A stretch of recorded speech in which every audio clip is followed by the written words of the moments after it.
نبی کریم صلی اللہ علیہ وسلم کی مشہور اور صحیح حدیث ہے، اللہ صلی اللہ علیہ وسلم سے پوچھا گیا کہ ای العمل افضل، اعمال میں سے، کاموں میں سے سب سے بہتر کام کون ہے؟ آپ نے فرمایا الصلاۃ لوقتہا، وقت پر نماز پڑھنا۔ صحیح بخاری کی حدیث ہے، بخاری مسلم کی، اور صحیح ابن خزیمہ میں یہ الفاظ الصلاۃ فی اول وقتہا، پہلے وقت نماز پڑھنا،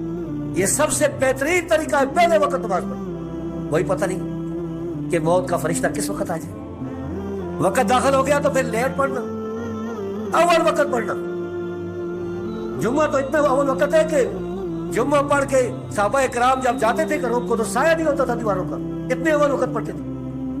اللہ کے فضل سے اب بھی سعودیہ میں 12:30 بجے، پونے 1 بجے، 1 بجے سے تو زیادہ میں نے لیٹ پورے سعودی عرب میں کہیں جمعہ دیکھا ہی نہیں۔